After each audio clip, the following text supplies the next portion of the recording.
I want to have special medical boards for integrative medicine and homeopathic medicine, and I'm licensed under that Arizona Board of Integrative and Homeopathic Medicine, and that's the license that I have this conversation under, and not my Texas license. I'm trained as an ophthalmologist and did traditional ophthalmology with a focus on cataract surgery for 30 years or so. I had a lot of fun being an ophthalmologist. I was able to do a lot of things that changed the way ophthalmology is practiced. I had a great deal to do with bringing intraocular lenses into this country, or the use of them. When I was trained, we would simply take the lens out of the eye, and people would end up wearing really big, thick glasses. Of course, those allowed you to see, but they were fairly disabling because everything looked 30% too big and 30% too close, and it was hard to walk or drive or whatever. So I was one of the early people to put lenses in eyes after cataract surgery. And then there were some problems with the European lenses that we used in the beginning, so I modified those and got lenses to work better, and then began to teach others how to do that. So that was one of the fun things I did. When I was trained, we kept patients in the hospital for 2 weeks with both eyes blinded, and of course, the elderly tend to become disoriented and even psychotic if you keep them in bed and blind them for a couple of weeks. So I developed a way to make a watertight incision so that they didn't have to stay in bed, and we could actually get them up and walk them immediately from the surgery table, and that changed a lot of things as well. And also we had a problem with people, the elderly, going into the hospitals. You know, elderly people have a tendency to get a particular pattern of living. They eat certain things that agree with them and that keep their digestive and urinary processes working. There are foods that upset them, and so you put them in a hospital and change all of that. They commonly get sick just from being outside their normal environment and often fall and hurt themselves. One of the things we began then to work on was outpatient surgery. So being able to operate on cataract and then have people go immediately home was a great benefit, and we helped, along with my anesthesiologist and internist, develop the techniques for that and taught how to do that. And I guess the next thing I did in ophthalmology that was kind of fun is I did the majority of the research for the laser that's used in LASIK surgery. So I did about 90% of that research for the company called WITCHCRAFT. But during that process of doing the laser surgery, we didn't know that the laser wouldn't kill viruses. And so I was using the laser to carve the scar off of the cornea of a fellow from India that had leukemia. And it carved the scar off well enough, but it also released viruses from his cornea. And that went into my nose and into my brain, and I got encephalitis. And so I got to where I could see a patient, know what was wrong with him, but I couldn't remember how to write a prescription. I also developed spastic movements, so I'd be sitting there and all of a sudden I'd do something like that, which doesn't work really well if you're operating inside somebody's eyeball. And I had overwhelming fatigue. And so for all those reasons, I had to quit work at the end of November 1995. And so I slept 16 hours a day, had 2 or 3 hours a day in which I could understand a newspaper, and then like a light switch, it'd go off and I couldn't understand it anymore. I went to the best doctors I could find in Boston and New York, et cetera, and they all said, well, you have 3 viruses in your brain. We don't know what to do about it. Good luck. So during that 2 or 3 hours a day I could think, I had to figure out how to get myself well. And so I began the journey of trying to figure out how I might do that. And one of the things that resonated with me was that every cell in the body had the same hardware. Even though cells look quite different, just like a laptop looks different than a desktop computer, they still have all the same basic parts. And I thought, well, if I can figure out how to make one cell work, I can make them all work. And so I started down that road, and I bought bunch of cellular biology books, which I hadn't read in 30 years, and began to read through them. And one of the things that resonated with me, it said that cells have to run at a pH of 7.35 to 7.45. Well, I didn't really remember much about pH except it was acid-base balance. But as an eye surgeon, I didn't really need to know much about that for 30 years. And so I began to study pH and discovered that pH is simply the measurement of voltage in a liquid. If you think about a copper wire, you just turn the switch on and the electrons flow, you turn the switch off and they stop. But in a liquid, it can either be an electron donor or an electron stealer. And by convention, if the liquid is an electron stealer, you put a plus sign in front of the voltage. And if it's an electron donor, you put a minus sign in front of the voltage. By convention also, you take the voltage and you convert it to a logarithmic scale from 0 to 14 and call it pH. So plus 400 millivolts of electron stealer is the same as a pH of 0. And minus 400 millivolts of electron donor is the same as a pH of 14. When you read then that cells have to run at a pH of 7.35 to 7.45, that's a synonym of minus 20 to minus 25 millivolts, give or take a millivolt. So I said, oh, cells have to have voltage to work. That makes sense. And so all of a sudden, this new way of thinking about things was obvious to me. The next issue was, how do you measure it? Well, of course, if you take a standard pH meter, it has a switch on it. You can switch it from pH or millivolts, whichever one you want to have it read out. And you simply stick the probe in a liquid and it'll tell you what the pH is or what the millivolts is and or convert it to the logarithmic scale of pH for you. So I said, well, how do you measure it in the body? And I found that a chap named Nakatani was the first person to use modern electronics to measure acupuncture circuits, and published in 1951. So I got his rather rudimentary equipment, started measuring, and where my brain should be running at minus 25 millivolts, I found it was running between minus 2 to minus 4 millivolts. So then I knew why it didn't work. Didn't have the juice to do it. So the next issue is, well, what am I going to do about it?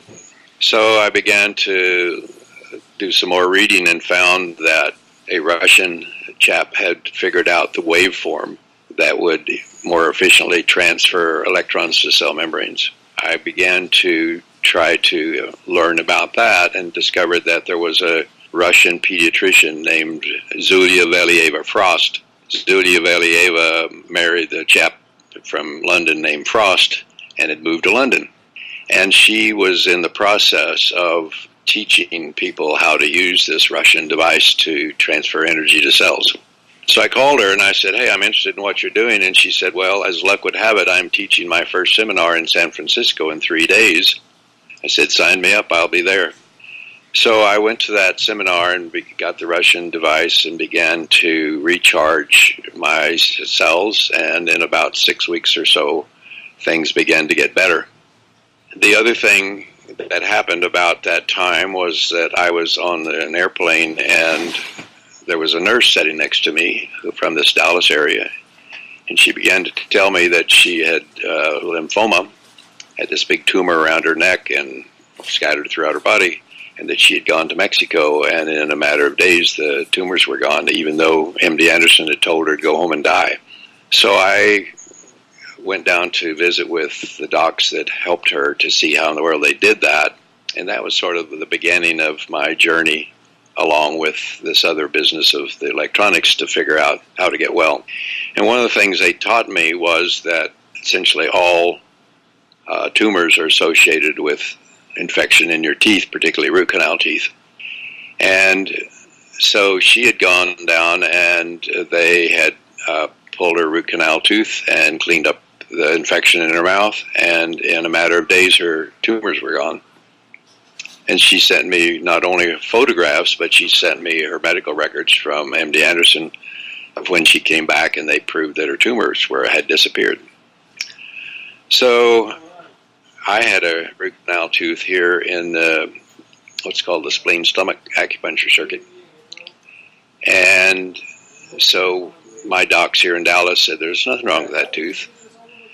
But I'd also developed a bleeding disorder, and so I went back down to Mexico and had the dentist that had operated on this nurse work on me, and when she pulled that tooth, there was so much infection in the bone, it splattered all over her mask. And yet I had no symptoms as far as the tooth was concerned. But 48 hours after she pulled the tooth, my bleeding disorder was cured. And that was rather amazing. And then over the next 6 weeks or so, my brain started to work again. And so that's how I started going down this road of figuring out how the body really works and what the role of voltage is in the body, because it's obviously so different than what I was taught in medical school. One of the things that I was led to try to understand was acupuncture. Actually, that was part of a bigger picture in that I was sitting in my chair at home and I said to myself, well, obviously traditional medicine that I was taught told me go home and die. And so that obviously wasn't working so well.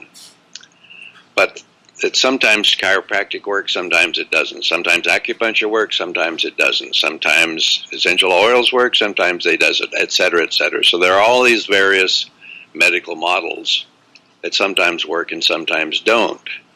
So my thinking was, if I could figure out, there has to be a common denominator that goes through all of these.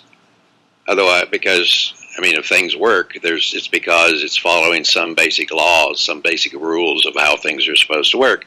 If I could figure out what that common denominator was running through all of these different paradigms, then I'd know how to get myself well. And it began to become apparent to me that the voltage piece was the common denominator for all of these things. Now, obviously it becomes very complicated when you start, particularly someone like me who has no background in electronics or even in physics. I had, freshman college physics, and that was my background. The issue is, how do you figure out what the common denominator is? And I began to go down a different road in that I began to understand that there's no such thing as a bunch of little balls of electrons spinning around a charged ball in the center. It's been known for probably 75 years or so that that's really not what an atom is, but that we still teach that. And so I began to read and I fortunately was able to talk to some various people who had gone down that road before me and began to understand more about what an atom is, because if you don't understand what energy is, what an atom is, even how the universe works, you can't understand how a cell works. And so I began to consider that there were alternatives. So one of the things that was a great influence on me was the work of Schauberger, in the Swiss water specialist who had figured out how to make a flying saucer that was fueled by water. And he was captured by Hitler, as you probably know, and made to make us work in that industry for the Germans. He understood very, very well that there are things that spin right and concentrate the energy into a point, which of course we call implosion, and there's something that spins left that starts small and gets bigger and then disappears, we call an explosion, and that those are the two basic kinds of energy. Schauberger's work with water and energy was very influential on my road down trying to figure out how the body works. The other thing that was very powerful was to read the work that muscles are piezoelectric. And so I began to consider, and I was initially wrong. I thought our muscles were wired up the way a 12-volt battery is. You take the cover off of a 12-volt battery, and there are a bunch of 1.5-volt batteries all wired together in there. And I thought that's the way our body was wired up, that our muscles were just one big battery that provided power for the cells to work.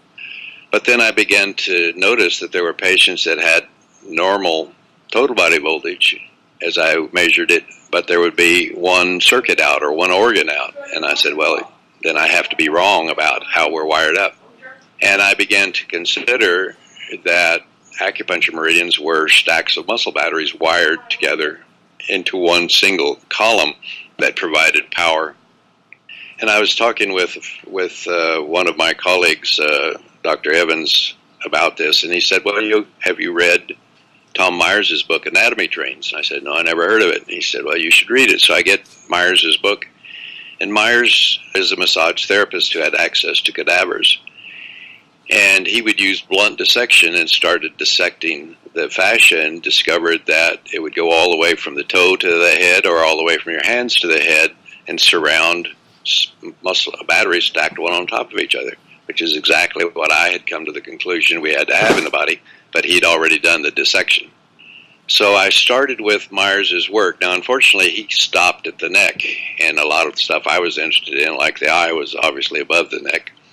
So, but I started with his work, and I got anatomy apps, which fortunately allowed me to look at if on an acupuncture 2D drawing there's a line that goes from here to here, what muscle goes from here to here? And I could go to the app and figure that out. So what I was able to do was to develop a roadmap, an atlas of the muscle battery packs, and come to the conclusion that acupuncture meridians are simply stacks of muscle batteries surrounded by a common sheath or common stocking of fascia. And the other thing that had been reported is that fascia are simply semiconductors. So, of course, you know better than I, a semiconductor is a collection of molecules that moves electrons at the speed of light, but only in one direction. So that made a lot of sense. So then the fascia that we have surrounding our stacks of muscle batteries is simply the body's wiring system. So now we have a battery system. We have a wiring system. And that helped me begin to understand why things that didn't seem to make sense actually made perfect sense. So for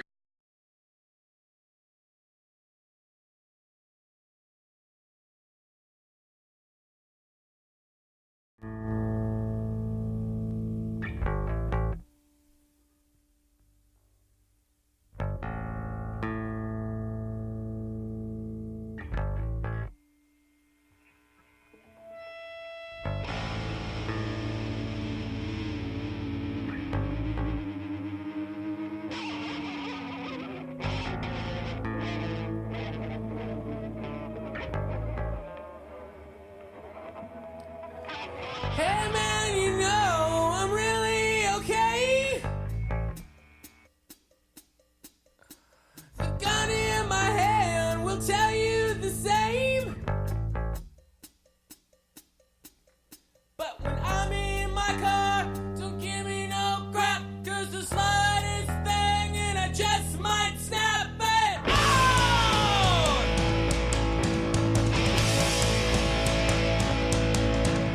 When I go driving, I stay in my lane. But getting cut off, it makes me insane.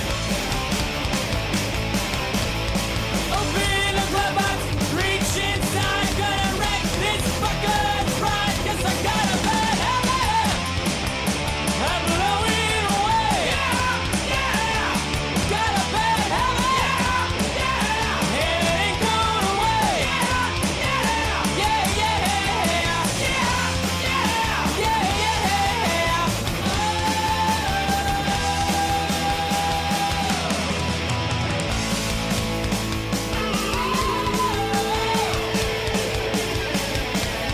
They say the road's a dangerous place.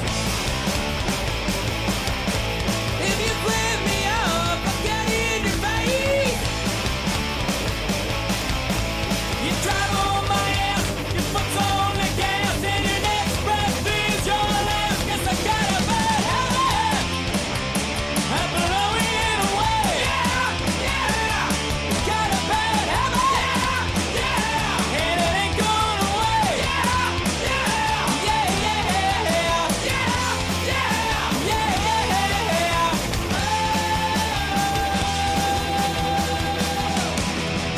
Drivers are rude, such attitudes. But when I show my peace, complaints see some things odd. Feel like I'm God, you stupid, dumb shit, goddamn motherfucker!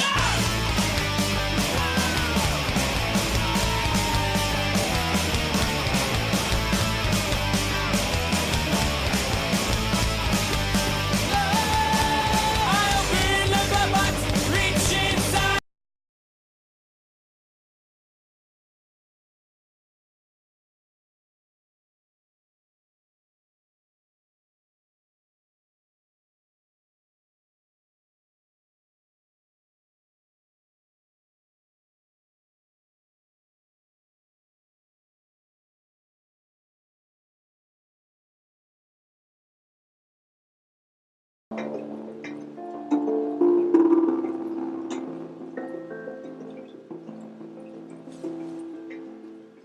want to thank the organizers of this conference for inviting me. It's a little bit unusual, I think, to have an eye surgeon speaking to physicists. But nevertheless, I'm honored that you would allow me to come and share some thoughts with you about the role of voltage in the body. I always start my lectures by announcing that I'm not speaking with my Texas MD license. The medical board of the state of Texas does not allow its physicians to talk about anything that's not standard of care medicine. And of course, standard of care medicine is pharmaceutical medicine, surgery, and physical therapy. And obviously what I'm talking about today involves other things. So I'm speaking today with my Arizona homeopathic and integrative medicine license. I want to acknowledge certain people that have contributed greatly to much of the information I'm going to share today. This is the Tenet Institute staff, and we have Dr. Marr and Dr. Hyde in the audience with us.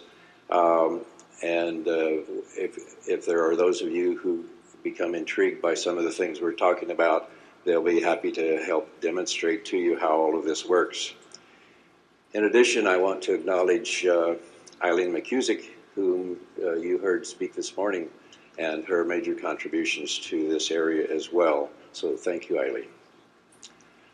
So what are emotions? Well, people talk about having them, but most people don't have a real good definition of what they really are and how they work.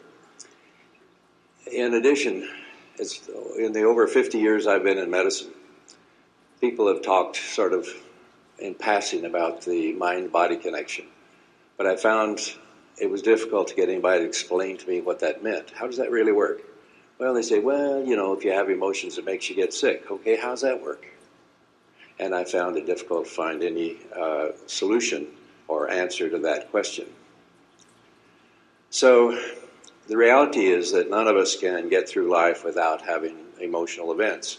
We have losses, loved ones die or disappoint us, our dreams go unfulfilled, we go bankrupt, we have car wrecks, we suffer injuries, all sorts of things happen. And then, of course, we now have this big epidemic in our country of soldiers returning from war and committing suicide. So this business about post-traumatic stress syndrome is, of course, become a major issue for us, and nobody really knows very well how to handle it. And here's a list of all of the various things that can happen with that. But we find that more and more people that aren't soldiers are having post-traumatic stress syndromes as well. So we need to get a handle on how to deal with that. Now, when this Time magazine cover came out, we were only losing one soldier a day. Now it's up to 20 a day. So 20 of our veterans a day are committing suicide. So we obviously need to figure out a way to deal with that. Now, the reality is that deployment and suicide are not necessarily related in the studies that have been done. But the important point, I think, of the military suicides is that pharmaceuticals are not very effective. Most people know that, and the studies have been done to show that there's really not a pharmaceutical that does very much in helping deal with suicides and the emotions that go with it. And I'm just passing through the studies that have been published about that. Now, in my observation, if you have treatment failures, it usually means you're using the wrong paradigm. And so I'm going to suggest to you a different paradigm as we go through the day. But I'd first like to tell you how I ended up sitting in this chair. I'm trained as an ophthalmologist and an ophthalmic plastic surgeon, and I did the majority of the research for the laser that's used in LASIK surgery by the company called WITCHCRAFT. And I had a lot of fun doing that research, but unfortunately we didn't know at the time that the laser wouldn't kill viruses. So as I would be treating eyes, and particularly I treated this one fellow from India that had scars on his corneas, and I used the laser to remove those scars, but he had leukemia. Well, we didn't know that the laser wouldn't kill viruses, and so the viruses came up off his eye, through my mask, into my nose, and into my brain, and I developed encephalitis. And so the result of that was that I could see a patient and know what was wrong with them, but I couldn't remember how to write a prescription. And in addition to that, I developed spastic movements, so I'd be sitting there. It works really well if you're operating inside somebody's eyeball. And so for all of those reasons, I had to quit working at the end of November 1995. So I spent about 16 hours a day in bed sleeping, and I had 2 or 3 hours a day in which I could think clearly enough to understand a newspaper, and then like a light switch would go off and I couldn't understand it anymore. So during that 2 or 3 hours a day I could think, I had to figure out how to get myself well, because the best doctors I could find at NIH in Boston and New York and wherever just said, well, you got 3 viruses in your brain, we don't know what to do about it, go home and don't call us, we'll call you. So during that 2 or 3 hours a day that I could think, I began to try to figure out how to get myself well. And I began to think about the fact that all the cells in the body work very much the same, even though they look different, but that if I could figure out how to make one cell work, I could make them all work. And so I went out and bought 10 or 15 books on cellular biology and started reading them, which I hadn't done for about 30 years. And one of the things that resonated to me with those various books was that each one talked about the fact that cells are designed to run at a pH of 7.35 to 7.45. And so I didn't really know too much about pH. I remembered there was something had to do with acid-base balance, but I didn't really know a great deal more about it. So as I began to look at pH, I began to realize that pH describes voltage in a liquid. So if you think about the wires that are bringing the voltage into these lights and to your computers, etc., that's conductive electricity, of course, with electrons flowing through a copper wire. But if you talk about a solution has the... All right, ladies and gentlemen. Oh, shit. All right. Sorry about this. I'm getting quite a bit of feedback. The only reason I'm coming in and trying to talk to you guys is just because I meant to do this earlier, but I couldn't find a mic that worked, and I wanted to give you guys a little bit of info about the man who's speaking right now, but I wasn't able to, so...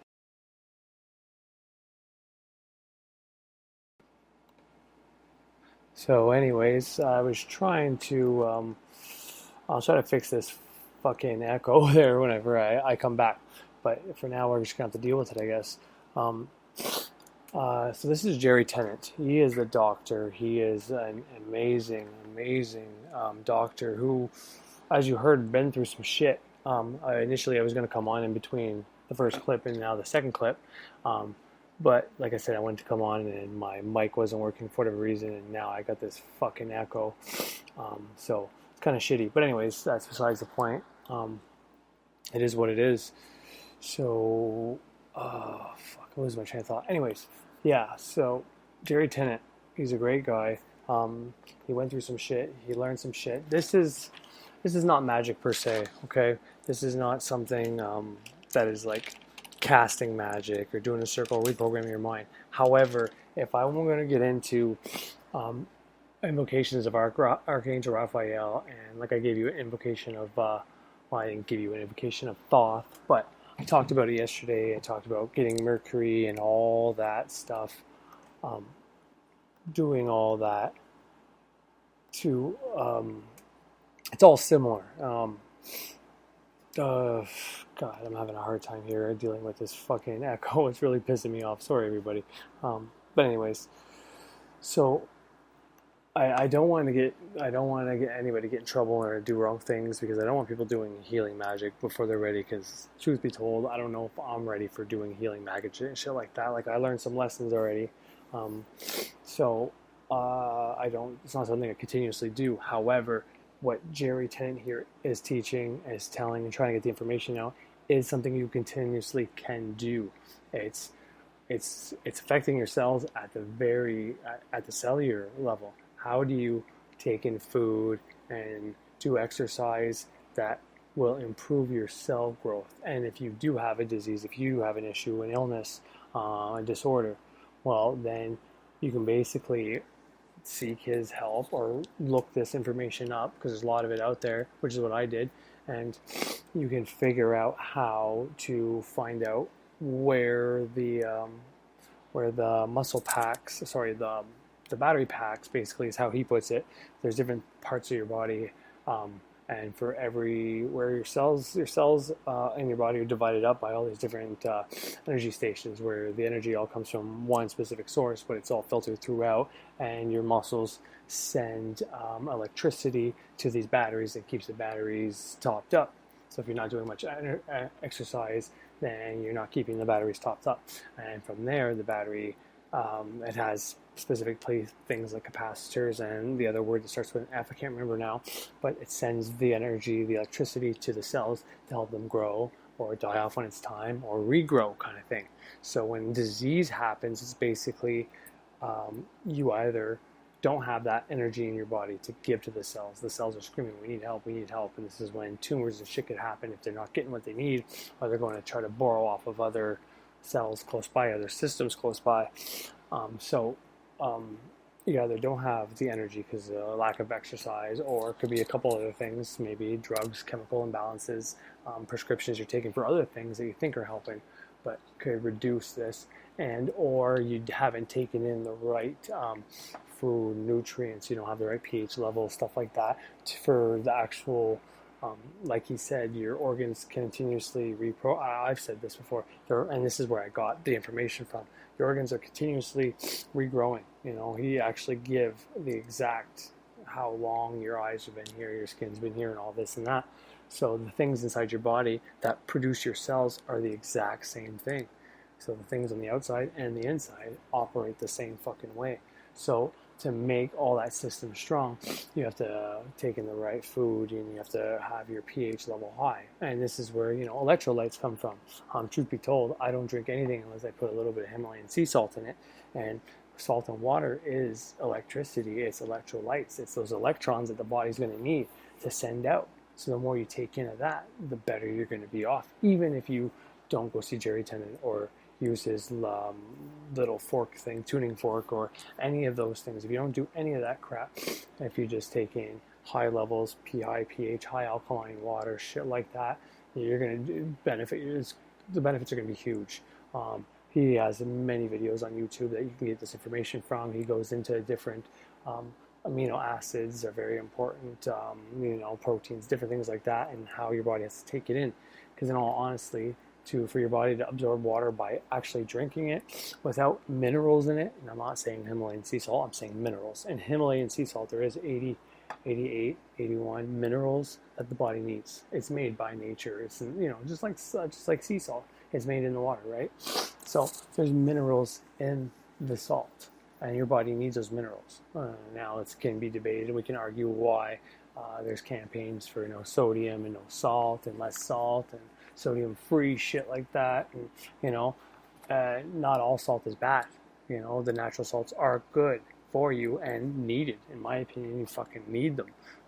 And anyways, this is what helped me get my daughter to where she is today.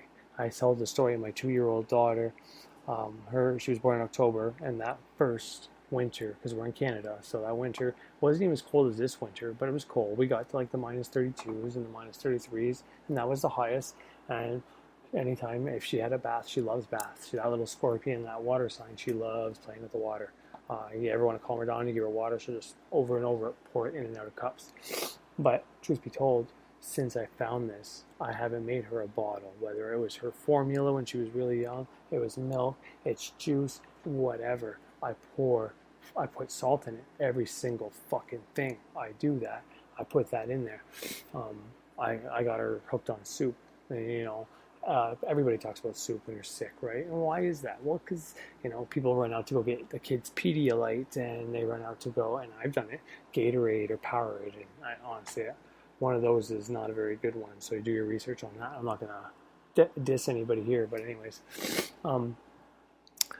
the soup is doing that. I mean, the noodles in there are great, the carbohydrates and all that, great for your food, but you got water, hot water at that, and salt. Well, what does warm water and salt do? It kills infection. Anybody who's ever had a piercing will know that. Oh, maybe a piercing in the mouth. I had my tongue pierced, and also they told me gargle salt water if you don't have mouthwash. I use salt and water. If your tonsils are swollen, what do you do? If you have a throat infection, what do you do? Gargle warm water and salt.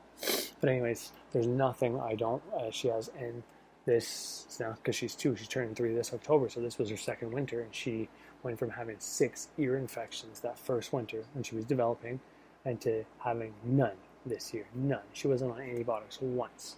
And it was at the point where we thought, because like in Cornwall here, just in my little circle of not really friends, acquaintances, there's 4 or 5, I want to say, because I'm not sure if the one had to do it or not, 4 or 5 parents with kids same age as my daughter that had to get their kids, boys and girls, they had to get tubes in their ears because they were having the same problem. The infection wasn't going out. Water was staying in the ear, and they go out in the cold, or it would stay there too long, and it would get moldy, whatever. The dead skin couldn't do whatever it was supposed to do, and that would cause an infection, basically, because their little ears are still forming, and if they don't drain out right and come into the mouth and all that, or wherever it's supposed to go out, then it causes infection, and it has no way to get out, and it just gets worse. But anyways, and I truly believe it's from the information that I got from Jerry Tennant here by Alkaline, because after I watched it, I figured out, I picked up spirulina, which is an algae, which he's a promoter of a specific brand, but it's basically algae, how algae is so fucking good for your body. And, that's what a spirulina is, I'm pretty sure. I want to say anyways, it's an algae. I don't know what specific kind, but, I get one of those big tubs with 50 superfoods, and it's got everything from the algae to the amino acids to the chia seeds, everything in it. So I mash that all with everything, and that's one of the ways I stay super healthy, but so is the salt. I mean, you're literally drinking electricity when you're drinking salt and water, and it can be in juice, it can be anything. It doesn't have to be much. Gradual. The more you add, the better, but you don't have to make your drinks disgusting. And you don't even have to make drinks. If you can't do that, find a different mineral so you're still intaking the water. Find some other way to alkaline your water. There's debate over lemons, if they do that or not. There's debate over a few different things. There's videos saying it's not true and true on YouTube the last time I looked anyways. So I know the Himalayan sea salt, adding it to your water, is basically electrolytes. You're putting electricity in your water, you're drinking it, so you're putting that electricity in your body. Your body does something specific. Whenever you intake something, depending on what it is, your body compensates for it, and it creates a reaction inside your body, right? It's like the volcano project you do with the baking soda and the vinegar. Baking soda is a base, vinegar is an acid. When you add the two together, it makes an explosion. That's technically electricity. It's a liquid form of electricity, but it's electricity. Okay? Whenever you drink something base, your body will add something acidic to it. Now, you have stomach acids already to chew that shit up, so that's okay. Now, if you have something too acidic, it needs to be alkaline, or else you can have problems. Now, spicy foods, different things like that are fine. Your body knows how to protect against that. But there are specific things with, like Pepsi and Coke that deliberately fuck up that system, where that system doesn't know what to do. And if that's all you're intaking, I'm not telling anybody to stop drinking pop. I'm just saying, from the research I did, that shit is kind of very cleverly telling that system in your body, either shoot a base or shoot an acid at it to make that explosion and make the electricity. Because if you're not taking an alkaline, okay, then your body has to supplement for that. So how it supplements for that is what I'm just saying. It makes that reaction in your body. I was drawing a blank there on the point I was trying to get at. But anyways, that's how it supplements and creates electricity. That is a liquid electricity. That solution he was talking about at the beginning. How you measure electricity in water and liquid, basically. So your body does this naturally. But taking in things like that, taking in too much alcohol, obviously, is not going to be good, because your body can only process so much at a time, and that's the reason. You know, it's trying to hold off. Like, what are you doing? You're fucking killing me, man. You know, and I'm not dissing anybody because I've done the same thing, and I still drink. So I'm not. Don't let your egos get away. I'm not trying to fuck with anybody. But what I am trying to get at is this guy. It's huge, and he even talks about how emotion gets trapped in your body. How you can tell the difference between if it's actual affection or if it's an emotion. I don't know if it's this video or another video, but he talks about how emotion has an effect on us, and we know emotion is how we manifest things. So if you're having emotions trapped in your body, well, what is that? Well, that's an emotional fucking block, right? If you have an emotional block, it's going to affect everything from your shitty attitude to your actual health. So there's some things in here that could be considered fear-based media, possibly. I don't know. It gets into cancer and how root canals are considered that. So don't think that because you had a root canal, you're going to have cancer. That is not true. First of all, worrying about something is way worse than having or doing something. Meaning, if you're worried about lung cancer because you're smoking, well, the worrying is actually worse than the actual smoking. So don't worry. If you're doing both, then yeah, you're fucked. But if you're going to smoke, don't worry.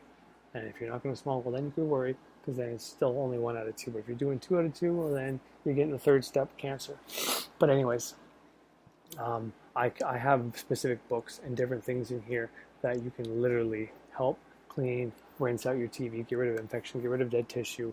A free book I picked up, and I was looking for it before this. I was supposed to put this on early in the morning, but I hadn't, because I was trying to find that book. I was trying to record it and put the audio clip on here because I didn't want to put something out saying root canals equal cancer, basically. And, you know, that's kind of what happens. I hope to God you guys aren't hearing this echo, and if you are, I'm very sorry. But, oh shit, I lost my train of thought again. Anyways, okay, so that's better. Oh God, the echo's finally gone. So, what was I saying? Oh yeah, so there's a solution for your mouth, basically, you know, and this works to clean your teeth, keep your breath fresh, and it's the right way to do it without killing your enamel and without risking having root canals and cavities and shit like that. This is the way you're supposed to brush your teeth, and not with the stuff we use today. So I'm gonna put that on here if I can find it before the episode's done. If I can't, I'm very sorry, but I'll put it on one of the following ones just so I don't leave people scared and thinking I put something out there saying, hey, root canal and scars equal cancer. And that's not true. You know, the statistics are there, but these are people that don't take care of their body. And the point he's getting at is a root canal is basically, he says dentists are the only doctors that can get away with leaving dead tissue in the human body. Because no other doctor would do that, because dead tissue equals infection. Infection equals, you know, risk. So yeah, if you're cleansing your mouth and you're taking care, then yeah, you're not going to have to worry about that. However, if you had root canals, well, he gives you some options on what you can do, reverse it. And if it's not on the clip I have on here, I'll try to find it. And if not, do your own research and find it. You should always research the shit I put on here anyways, not just take it word for word. Once again, your worrying or your belief can be worse than the actual thing you're doing. All right? Someone thinking they're going to go to hell, it can fucking really fuck them up, even though hell doesn't exist. But anyways, so this isn't magic per se, but it all ties in, you know. The element of air. Scorpio is the element of water, and, you know, it's argued that they're the strongest healers and stuff like that. Yet, Hermes is the one who holds the caduceus. Archangel Raphael holds caduceus. And what is the caduceus? Well, it's those two snakes wrapped around. Snake is one of the scorpions. Transformations. The Scorpio is the only one that transforms. It begins with a scorpion, and then it becomes a snake, which the snake is the very good level of healing, hence why Hermes holds the caduceus. And then after that, it's the phoenix. So there's some water, and emotion is definitely important in healing, as is air, as is Archangel Raphael, as is Hermes, as is Thoth, as is Mercury. It's also important. They tie in together. And just so happens, like I said last time, Saturn is part air element as well. So we kind of know that Saturn has things to do with this anyways. But there is a correlation. I don't know if anybody's going to pick it up or not, between Mercury, Mercury. When I say Hermes, I mean Thoth too. I know they're two separate guys, but the same guy all the same time. They did two separate things. I get that, but that's all inclusive. Hermes, Thoth, and Archangel Raphael, they're all kind of connected, them guys. And it's air, It's the element of air with the element of water, both together. So if you put those together, we're talking about taking water and putting salt in it. Well, what's water? It's H2O. It's water and air. What's healing? What's our bodies made out of? So there's a whole lot of stuff here. So if you're thinking I'm putting on some non-magic stuff, think again. And the reason it's on magic on a budget is for the simple fact that I live in Canada, so my healthcare is free. However, for someone in the States, if they can fix a lot of health problems just by doing this, if their daughter is in a similar situation as mine was, and you can stop going to the doctor 6 times and having to pay for antibiotics and then all the Tylenol that comes with that because of the fevers and all the missed sleep and the missed work, that's a lot of money you're missing, right? If you simply get your daughter or son on an alkaline drinking diet, you don't have to change anything else, okay? Because I may be vegan and I may not believe in eating meat, but I don't believe in kids not eating meat either, unless you have definitely 100% got them on a very high protein, very high amino acid diet. Now, I do a lot of research saying that our bodies can't even intake the meat, and that the meat we eat does deteriorate our different parts of our bodies. There was a well-known movie that was on Netflix. I can't remember the name of it. What the Health, I think it is actually, which talked about how diabetes is actually caused initially from meat, because the meat tears apart your pancreas, and then when you go to eat sugar, your pancreas can't neutralize all that sugar anymore. And it's not actually, the sugar seems like it's the fucking one, but it's really a red herring, which a red herring in a book is the person everybody thinks is the bad guy or the criminal, and it turns out it's someone else.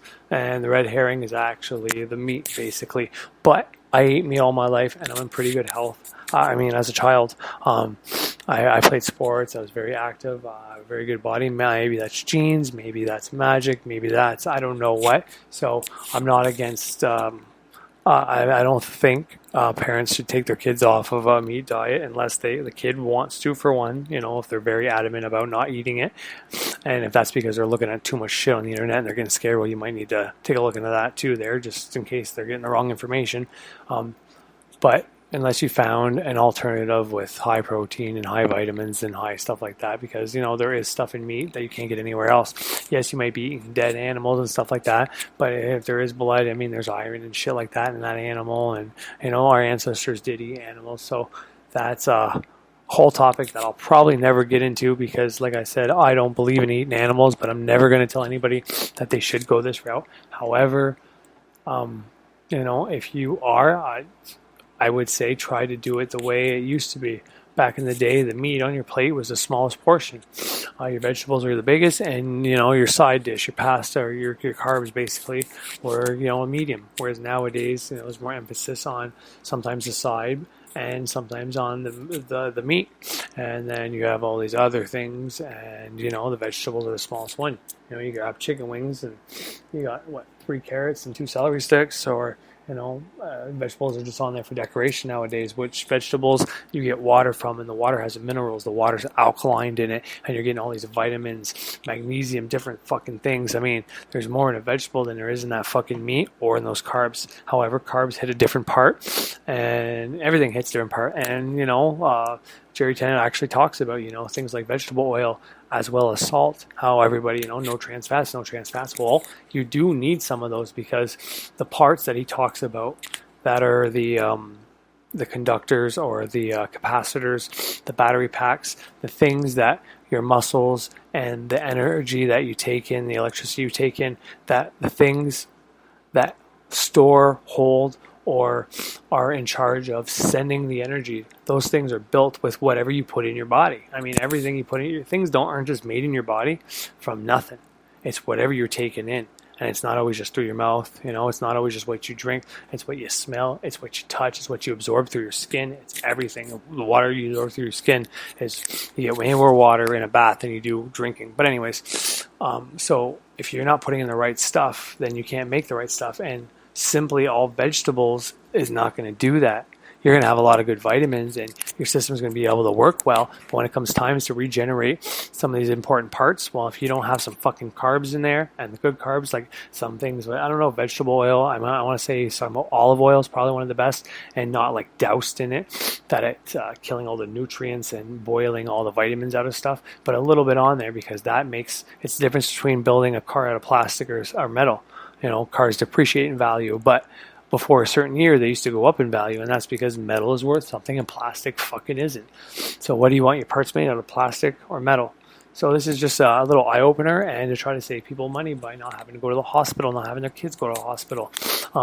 Sometimes, you're going to want to work on some health magic and shit like that, but then there's going to be money situations that are going to come up, and you're going to need to keep focusing your magic on your money. I've certainly been in that position where it's like, fuck, I want to do all these different magics, but I can only focus one at a time because I'm still in my initiation phase, and I'm not even technically supposed to be doing magic, so what the fuck do I do? So stuff like this is a great side line to look at, because when you're in the occult, it's very hard to keep that secrecy vow, at least for me anyways, because all I'm taking in is occult. I'm off, I'm playing with my baby all day, and I'm learning occult stuff. I'm not even working out enough to say that I'm probably doing what Jerry's telling us to do. So taking up this stuff, looking into alkaline stuff and all like that, it's not necessarily occult or magic. However, it ties into it, because as above, so below is so big that if you can learn how the cells work, if you can maintain your cell growth, if you can keep your cells healthy, if you can keep your cells protected, then technically you can live forever, because your cells are what control it. Everybody puts emphasis on the chakras and the heart and the brain and the blood and the bones and all this stuff, and all those things are important, but all those things are made up from cells. Cells are the beginning point. I don't know if it was this interview or another interview, but he said something, and it went along the lines of physics always comes before biology. And what he meant was, when there's a process happening in your body, basically, before anything else, the electrons, basically what's happening in your body is when your cells need to do something, they need more electrons. And that's what he's talking about when the pHs are different numbers and shit like that. They want more electrons, or they don't have enough electrons, and that's a different pH number and shit like that. So the higher the pH number you put in your body, basically, the higher the electrons you're putting in your body. Remember how I said electrons, the negative electricity is actually the healing electricity? Well, here's more fucking proof of that. Just like, your organs continuously dying off and reborn and regenerating continuously over and over again is more proof of reincarnation. But anyways, so biology is second. So if you're trying to use chemistry to influence your biology, well, you're not going to do it, because you need to use physics to fucking get your cells to listen first, because the cells are what everything's made up of. So as above, so below. We're taking care of the below right now. We're learning how to fix and regenerate and heal ourselves. And if you don't think this is magic, you should still listen to it anyways, because when it comes to doing healing magic and you have a broken fucking foot and you want to fix it up, well, you're going to want to tell your cells to do what? Well, you're going to want to tell them to have a certain charge. You're going to want to tell them that, your cells, I want you to have so much extra electrons going there, whatever. This is how you can be precise in your spell to affect healing. All right? So anyways, I hope you enjoy. I'll be back on after. And yeah, here you go. Jerry Tennant, everybody. Opportunity to be either an electron donor or an electron stealer. So in order to figure out which it is, use a sophisticated voltmeter, so to speak, called a pH meter. And when you measure a liquid with a pH meter, it will give you either the pH, or you can flip a switch and it will read it out in millivolts. So the reality then is voltage in a liquid we call pH. And by convention, if you find that the solution is an electron stealer, you put a plus sign in front of the voltage. And if it's an electron donor, you put a minus sign in front of it. And then you convert the voltage that you measure with a logarithmic scale going from 0 to 14 and call that pH. So plus 400 millivolts of electron stealer is the same as a pH of 0, whereas minus 400 millivolts of electron donor is the same thing as a pH of 14. And if it's neutral, if it's neither electron donor or electron stealer, then that's a pH of 7. So when we say that cells must run at a pH of 7.35 to 7.45, we're saying cells must run between minus 20 and minus 25 millivolts.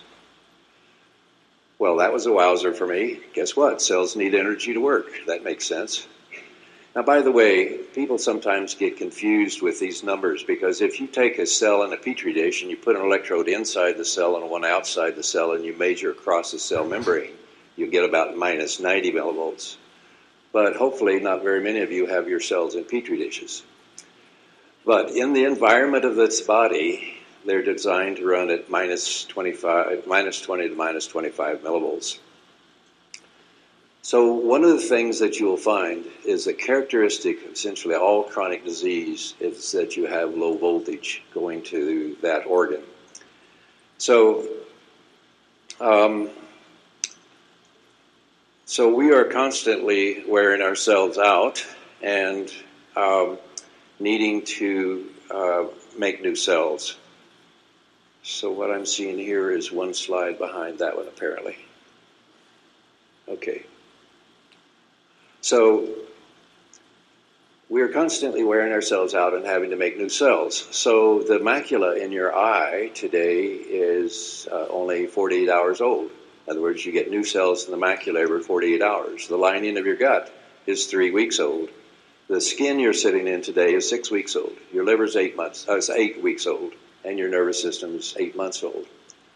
So we are constantly wearing ourselves out and having to make new cells. So it turns out then that chronic disease only occurs when you lose the ability to make new cells at work. Let me say that one more time. Chronic disease only occurs when you lose the ability to make new cells at work. Well, if that's the case, then we need to ask the question, what does it take to make a new cell that works? Well, as I mentioned, it takes minus 25 millivolts for a cell to run, but to make a new one, it takes double that. It takes minus 50 millivolts. And then in addition to having the voltage to make new cells, we have to have all of the nutrients to make a new cell.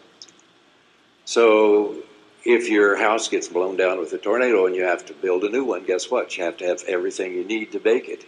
You can't build a new house with doorknobs and bathroom tiles. You have to have shingles and rafters and doors and windows, etc. You have to have everything it takes.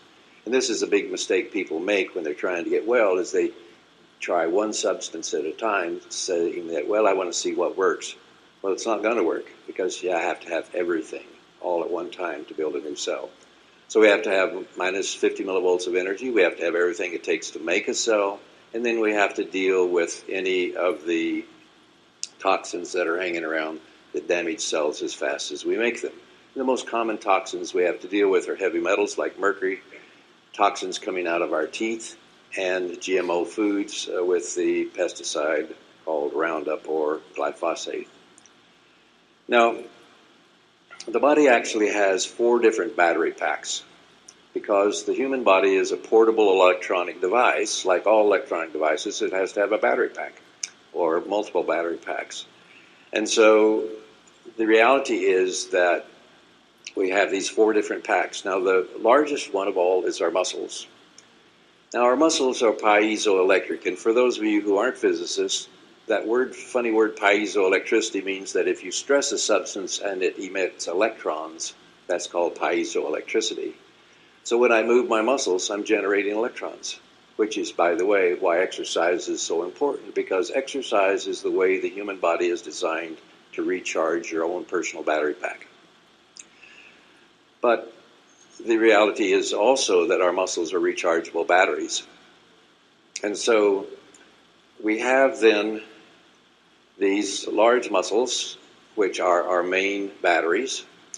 And then these muscles, battery packs, are all hooked to our cell membranes. Now, cell membranes are capacitors. So what is a capacitor? Well, a capacitor is a small battery. And the way our cell membranes are designed is with a couple of opposing layers of funny fats called phospholipids. And these fats have a ball and then two legs. Well, the balls are electron conductors and the legs are insulators. So when you put them like this, you have two conductors separated by insulator, which by definition is a capacitor, which means it stores electrons. And then inside the cell, we have a mitochondria. And inside the mitochondria, we have another rechargeable battery system. When that battery system is charged up, we call it ATP. And then as it gives away its electrons and discharges, we call it ADP. Well, because we have a rechargeable battery system inside our mitochondria, guess what else we need in there? A battery charger. The battery charger inside the cell is called the citric acid cycle or the Krebs cycle.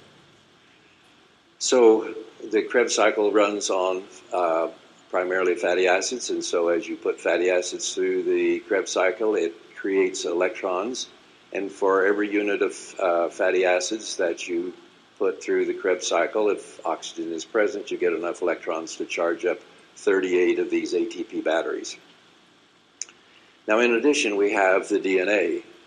Now, DNA inside of our cells, we generally tend to look at it from the side, and we look like we took a couple of step ladders and twisted them. But if you look at it from the top, it looks like this. And every circle of DNA is golden mean, and what that means is that it's 1.618 times the diameter is 1.618 times the height and so forth. And any place in the universe where there is something that's golden mean, or in the shape of a platonic solid, it will cause implosion of scalar energy. So because our DNA is golden mean, then scalar implodes into it and gives it its charge so it has the energy to do its job. So then we have our muscles then are stacked one on top of each other in a very specific order, like stacking batteries in a flashlight. And so surrounding this stack of muscle batteries, we have a substance called fascia, which is very much like a stocking. And, of course, fascia is that shiny stuff you see when you carve the Christmas turkey. Now, the interesting thing about fascia is that fascia is a semiconductor. So what in the world is a semiconductor? A semiconductor is a collection of molecules arranged in such a way that electrons move through it at the speed of light, but only in one direction. So we have then this continuous stack of fascia going from our toes up to our brain, or from our fingers up to our brain, and surrounded by this stocking, which serves basically as the wiring system for the body. So we have then the stack of muscle batteries surrounded by the fascia, so that every organ in the body has its own battery pack. Because every organ in the body has its own battery pack, then we have the ability to isolate, measure that voltage, and figure out why that organ's malfunctioning. Now, a stack of muscle batteries is what's been called an acupuncture meridian. So an acupuncture meridian is simply a stack of muscle batteries. Now, so this is an example of an acupuncture meridian called the spleen meridian. And the spleen meridian, oops, go back the other way. There you go. So the spleen meridian starts down in the big toe, goes up the inside of the leg, and then it goes, there's a special branch, as you can see, goes over to the female genitalia. Then it goes around the back where it gets the adrenal glands, the spleen, and the pancreas. Then it goes on up into the neck and makes a loop and hooks into what's called the stomach circuit. And then the stomach circuit gets the macula of the eye. So by the way, if anybody has macular degeneration, it's because you have low voltage in your stomach circuit. It powers the frontal lobes, which is the thinking part of your brain. Then it gets the thyroid, the breast, the stomach, the male genitalia, and then back down to the big toe, so it makes a loop. So we have 6 of these loops of muscle batteries that provide the 25 millivolts you need for the organs to work and the 50 millivolts to repair them. So chronic disease occurs when one of these muscle battery packs won't hold a charge. So then that leads us to the question, well, why won't that battery pack hold a charge? Well, there is a checklist that you can go through to try to figure out why it won't hold a charge. But basically, you have to look at thyroid hormone, because the thyroid hormone T3 controls the voltage of every cell membrane in the body, and T2 controls the voltage in the mitochondria. So you have to be sure and get the thyroid hormone levels correct. Then if you were to put a scar across one of these circuits, so if you put a scar across one of these muscle battery packs here, it's going to short it out and it'll drain off some of the voltage. So scars can be a significant problem, but the only scars that really take you completely down are those on the main line on your main cable. A scar across your knee or something will generally just lower it a few millivolts, but enough to cause some problems. In addition, emotions are stored in the body as magnetic fields. So if you have a magnetic field that's stuck in one of these muscle battery packs here, it's going to block the voltage so it won't go through. And then finally, dental infections are a significant problem because each of these circuits go through very specific teeth. So here you see that we have this main cable that goes up the back and down the front. And then from that main cable, you get the voltage coming from our arms and our legs. And they come up to these lateral terminals. And then from those lateral terminals, they go to this center one, and then it starts looping around the body. And as it loops around the back, it has the option then of going out and attaching to the ganglia that are up and down the spinal cord, which we call the autonomic ganglia. And then from the autonomic ganglia, it goes to every organ in the body. So that's the human body's wiring system and battery pack system. And so whenever you have chronic disease, you will have failure of one of these electronic systems. So you simply have to start out whenever you have some sort of illness, asking the question, so what's the battery pack to that illness? So if you have heart disease, you would say, what's the battery pack for the heart? Well, it's obviously the heart muscle battery pack. There are others that are not as obvious. For example, the example I gave you of spleen-stomach. The spleen-stomach circuit is the power supply for the entire endocrine system, the entire reproductive system in both males and females, the macula of the eye, and the thinking part of the brain. And of course, when that system goes out, which is one of the more common ones to go out, then you start having failure of those organ systems. So how do we know if the voltage is low in a circuit? Well, we have the ability to measure it with certain acupuncture points using what amounts to a specially designed ohm meter. Now, as we began to then identify the power packs that is not working correctly, we have two things in front of us. One is to figure out why that battery pack won't hold a charge, and then the second is to try to recharge the battery pack while we're figuring out how to fix the reason that we got into trouble in the first place. So we have developed this device called a biotransducer that puts out both electromagnetic and scalar energy, and if you simply aim it at the failing organ, you can begin to recharge the cells in that organ itself. And then you want to come behind it and you want to charge the muscle battery packs. And these diagrams that we have here, where you see the red and the black dots, show you where to put the polarity, because every battery pack, like every other battery you're aware of, has terminals and polarity. So you take patches and you stick the patches on to where the terminals of that battery pack that doesn't have enough charge.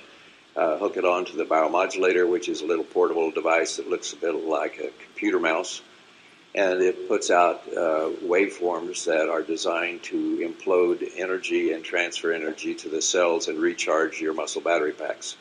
So you're recharging the organ, you're recharging the muscle battery packs while you're working on figuring out, well, why won't that battery pack hold a charge in the first place?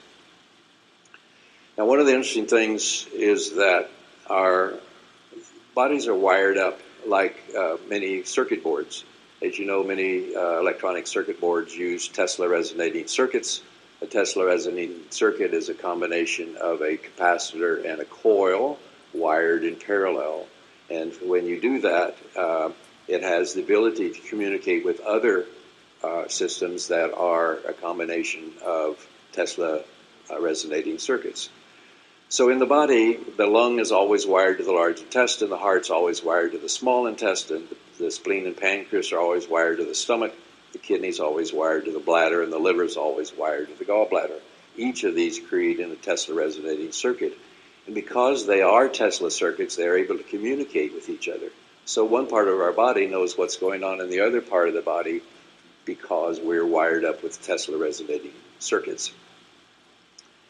Now, all of these various circuits in the body go through very specific teeth. And so the teeth act like circuit breakers.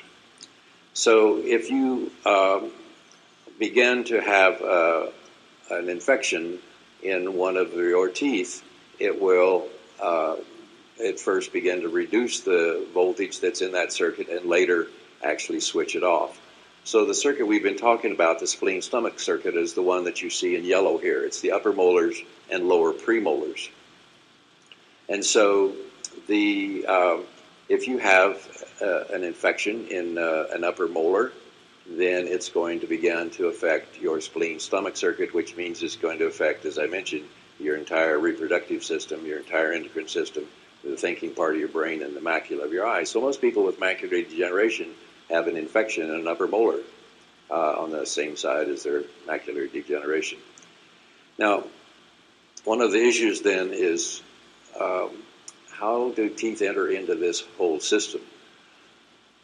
Well, it turns out that the teeth appear to function similar to the way that a lymph node does in the lymphatic system. If you have infection in your lymphatic system and it goes up the lymphatics, it gets caught and trapped in a lymph node. Well, emotions are trapped in the body as magnetic fields, and those magnetic fields tend to end up being trapped in teeth as well. And so what you'll find is that the majority of chronic illness actually begins with an emotional event. Let me say that one more time. The majority of chronic disease actually begins as an emotional event. And that emotion is a magnetic field that starts blocking the circuit by getting caught in one of the teeth. And as it does so, it begins to lower the voltage in the tooth. Now, Dr. Steinman showed that every tooth has within it a pump that pumps fluid from inside the tooth to inside the mouth, and that's what keeps you from getting cavities. Your kids will be happy to know that it's not Snicker bars that are causing their cavities, it's the failure of this pump.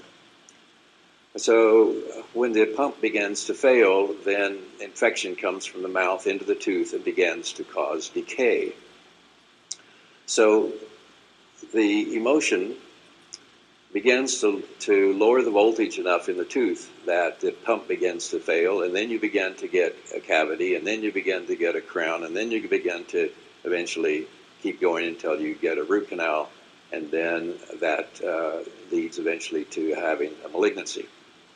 So again, most of the chronic disease begins as emotions. Now, obviously, there are some circumstances where that's not the case. If you were living in Tokyo when Fukushima blew up and you were radiated, obviously that's not necessarily an emotional event in the sense that you may not have known you just got radiated, but it's going to make you sick. But generally speaking, most of the emotions, or most of the chronic disease we have, we can trace back to an emotion that has blocked a particular muscle battery pack by blocking the tooth that's involved with it. Now,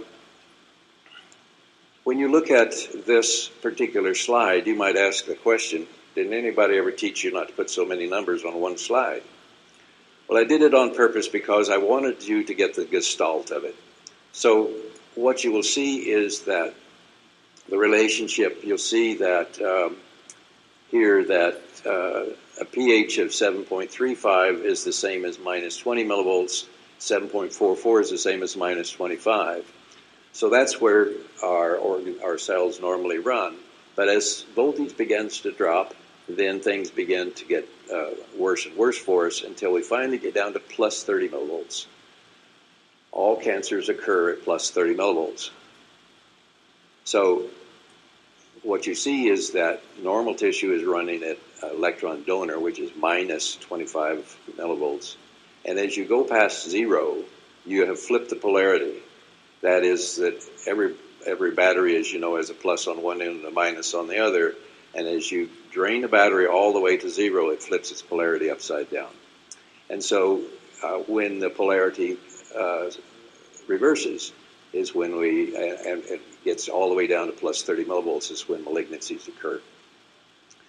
Now, we don't have time to really go into that in much detail today, but the amount of oxygen that will dissolve in water is dictated by the voltage of the water. So as the water inside of our cells has lower and lower voltage, then the oxygen in the cell comes out of the cell and disappears. And when you finally flip the polarity, there is so little oxygen capability in the cell that the stem cells recognize that signal that, hey, we just ran out of oxygen here, please help. And so stem cells go over and invade the local blood supply and create a mass of blood vessels that we call a cancer, which is indistinguishable from a placenta in a pregnant female. So basically all solid tumors are placentas. That is the body's way of responding to lack of voltage and oxygen. So if we begin then to think about the way that this works, think about my thumb. My thumb is a perfectly good thumb, by the way. It's running at what voltage? Minus 25 millivolts. Now I hit it with a hammer and I destroy some cells in my thumb. What's going to happen is that the thumb's immediately going to go to minus 50 millivolts. And minus 50 millivolts causes the arterioles to dilate. And the reason that happens, of course, is we need the raw materials dumped at the curb there, so to speak, so that we can rebuild the cells we destroyed with a hammer. Well, when those capillaries dilate, we get all the signs we normally call inflammation. We have redness, we have swelling, we have heat, we have a pulsing pain, and it makes you say bad words. So my thumb gets busy and it makes new cells, it replaces those I smashed with a hammer, it goes back to minus 25 millivolts, and I'm a happy camper. But on the other hand, if when I smash my thumb, if the power supply going to the thumb is inadequate to provide the minus 50 millivolts I need to make new cells, then my thumb won't heal, and I'm stuck in chronic disease. You see that? So I can take all the pills I want, I can do all the surgery I want on the thumb, but it'll never get well until I do what? Insert enough electrons to get me up to minus 50 millivolts. And so if you understand what I just told you about the thumb, you understand basically my whole lecture. So I can go home now. Oh, no, wait a minute. Still a little bit more. But the point is that chronic disease occurs when you don't have enough voltage to make new cells. And so, as voltage begins to drop, then oxygen begins to drop. And when oxygen drops, there are several bad things that begin to happen. One of the things that, as I mentioned earlier, is that you begin to have less ATP, which is the voltage inside the cell that the cell needs to do its business. Now, I also mentioned to you that because of the Krebs cycle being able to recharge 38 of these ATP batteries for every unit of fatty acid you put through the Krebs cycle, that's only true if oxygen is available. If oxygen is unavailable, then for every unit of fatty acid you put through the battery charger, you only get enough electrons to charge up 2 batteries. So it's a bit like having a car that goes from 38 miles to the gallon to 2 miles to the gallon. Your cells become very inefficient. Now, in addition to having inefficiency of the intracellular voltage, we have problems with bugs. Now, the body contains perhaps 1 trillion bugs of various kinds, and the majority of them are suppressed by oxygen. But as oxygen levels begin to drop because voltage drops, then these bugs wake up. And the first thing the bugs want to do is have lunch, and they want to have you for lunch. Now, bugs don't have teeth that they can take a bite out of you, so instead they put out digestive enzymes to dissolve your cells so they get the nutrients. So think about having a sore throat. The strep bacteria are on your tonsils having a picnic, and they're having a good old time, but you have the world's worst sore throat. You have a headache, you have a fever, you have vomiting, you have diarrhea, your joints hurt, you're having a miserable day, and it's because the bugs are having their way by putting out these digestive enzymes to get their nutrients out of the cells. Now, one of the things is that as voltage and oxygen drop more and more, these microorganisms lose their cell membranes. So they become what have been called cell wall deficient organisms, or stealth pathogens. One of the problems with that is, first of all, you can't culture them. Secondly, you don't see them with a standard microscope. You need one of these fancy microscopes called phase contrast or dark field microscope. And these bugs then put out various toxins and began to damage the local tissue. And often what we call an autoimmune disease is simply these bugs having their way with your local tissue. So as they put out their toxins, you get the signs of inflammation and swelling and so forth. But if you try to culture anything or look at a biopsy of that area, you don't see anything because normal hospitals and physicians' offices don't use one of these microscopes where you can actually see them. In these images that you see on the screen, you see these various cell wall deficient bugs inside red blood cells, consuming them. In the lower right, you see where I took red blood cells, put it under a cover slip on a microscope slide, and let it sit there for a few hours. And as it consumed all of the oxygen, you see the Lyme spirochetes come crawling out of the red cells. So everybody in this room has Lyme disease. It's just whether or not your immune system has the ability to deal with it, whether you have symptoms from it.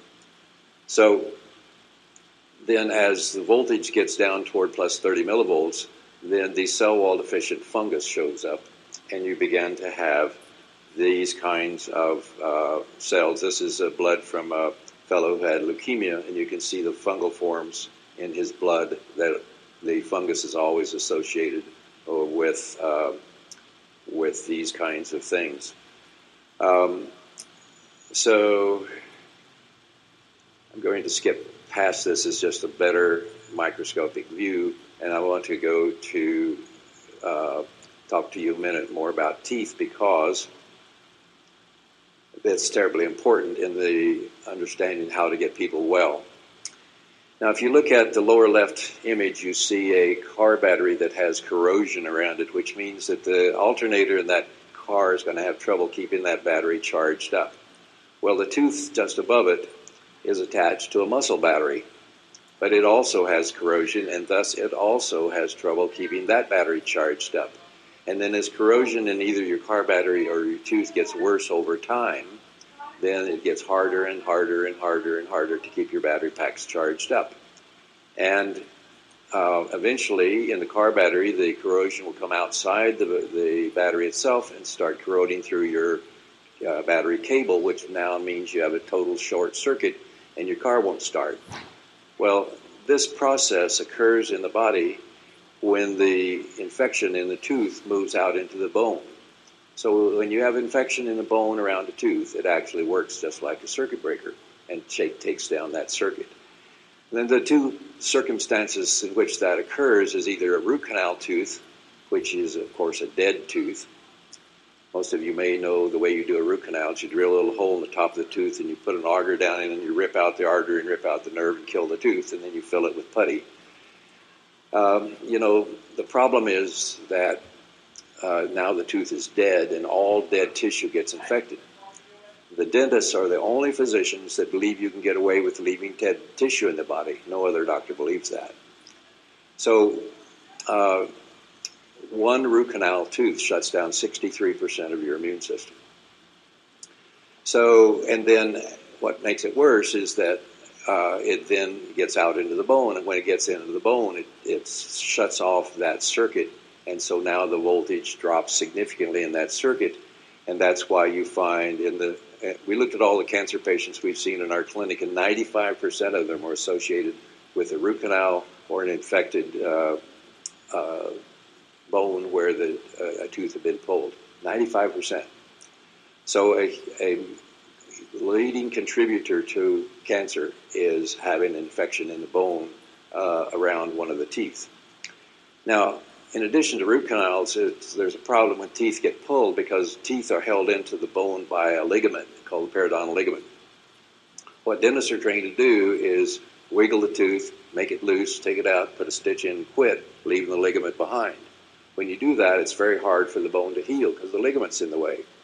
And even if the dentist happens to be one who takes the time to scrape out that ligament, because the mouth's such a dirty place, oftentimes people get infection in the bone during the first few days of healing once a tooth's been pulled. So and that's called a cavitation, by the way. So whether you have infection from a root canal or from a cavitation, it tends to shut down the circuit. And one of the problems is that infection in the bone then tends to move over and take out the next circuit. So a huge problem is that our kids are in high school, they go to the dentist and they say, oh, you got to get your wisdom teeth out. It's that old thing of, well, if you go to Midas, you get a muffler. So a study came out last year showing that 65% of root canal extractions were unnecessary. Well, nevertheless, they get their wisdom teeth pulled, and now they start getting infection in that area. And the wisdom teeth circuit is heart, small intestine, but listen, it's the autonomic nervous system.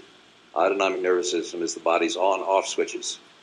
So all of a sudden, within days after getting their wisdom teeth extracted, the kids have lost their on-off switch, which means their body doesn't know how to control itself. Then over time, it begins to move next door and takes out the spleen-stomach circuit. Now remember that the spleen circuit is the power supply to the adrenal glands. So now soon they've lost their control panel, their on-off system, and then they lose their adrenals, so they can't deal with stress, and so they began to become what many people say, oh, he's just a teenager. Well, no, he's not just a teenager. He's lost his ability, the whole way the body deals with stress. And so many of our kids hide themselves within electronics because within the electronics they have an on-off switch. In their body they don't. So they can't deal with the real world anymore. And so they hide within their cell phone and their Game Boys or whatever you call them. Nevertheless, this is a huge problem. Now, when you lose, I only got 5 minutes left. So when you lose your ability to make adrenaline, you go down the following slippery slope. You have trouble going to sleep. You have trouble dealing with stress. You have trouble with your memory. And then you can't multitask. So you're sitting reading a book or watching TV and somebody says, hey, do you want mustard or mayonnaise? You become very annoyed because they interrupted you. But you don't have the mental horsepower to stay attached to whatever you're doing, so you detach, you pick mustard, you go back to your book, and now you can't remember your place, and you're even more annoyed. And then it gets to where you don't like any stimulus, so you don't like loud noises, loud music, rowdy crowds, can't be around people who are arguing. And eventually it gets to where you don't even want to be touched, you just want to sit in the corner and have people leave you the heck alone. And then your sexual equipment quits working. And then you can't go to sleep before 11, and when you wake up, you're still tired. All of that's due to loss of the spleen power supply to your adrenals. Well, what I've just described, of course, is very destructive. If you can't deal with the life of the world, you can't be a good spouse, and particularly if your sexual equipment doesn't work anymore, then that's a big problem in a marriage. You can't be a good parent because kids make noise and want something from you, and you have nothing to give. You can't be a good worker. You can't be a good friend. You can't be good at much of anything, so your life's in the toilet simply because you've lost the spleen circuit that goes to the adrenal glands. And that's a huge problem in our society. Well, now, Eileen McCusick spoke earlier about mapping the field of emotions, and this is the traditional Chinese one, so that the various circuits have these various sorts of emotions get stuck in these various particular places or in the teeth that are associated with these. Dr. Banas published these, and of course Eileen has published hers, which is this group of where things get stuck. And as far as erasing emotions are concerned, because emotions are a magnetic field, you can erase them with a stronger magnetic field. One of the laws of physics is if you take any magnet and you put a stronger magnet over it, then the weaker magnet assumes the characteristics of the stronger one. And so when you have these emotions that are stuck, you can begin to erase them in a variety of different ways. Now, there are various groups over the years that have looked at this subject and tried to figure out how to do it. EFT, Psych-K, emotion code, psychosomatic energetics, et cetera, but certainly we had developed one where you can, if you can think about emotion while holding onto these hand grips with your biomodulator, you could erase the emotion. But when we did that, we were doing in one emotion at the time. And of course, Eileen talked to you this morning about using her tuning fork to do it, which is very effective.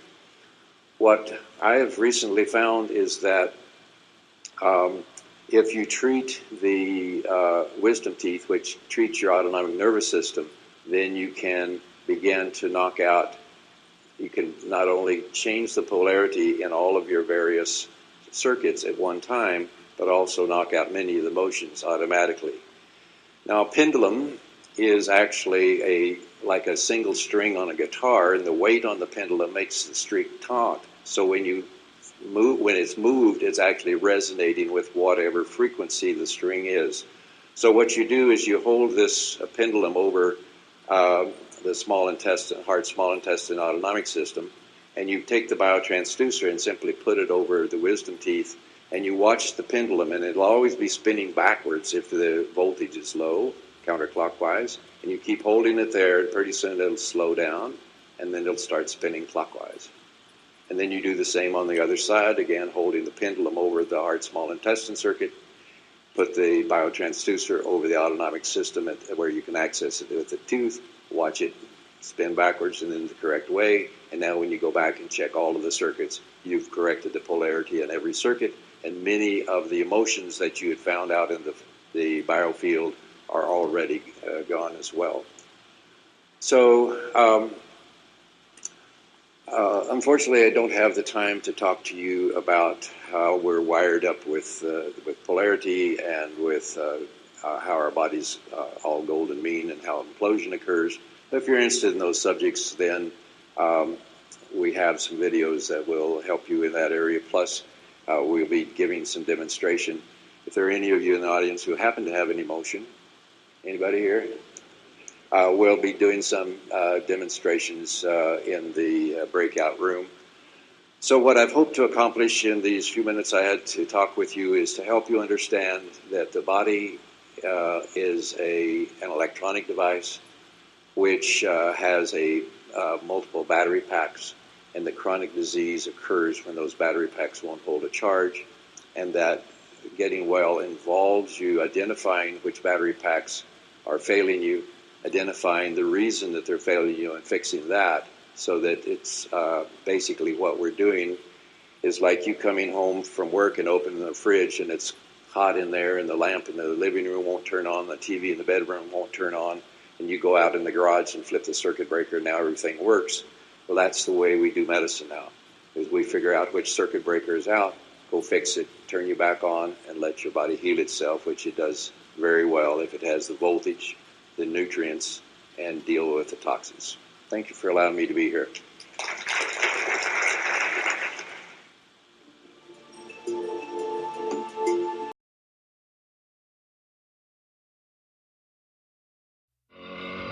Cold open.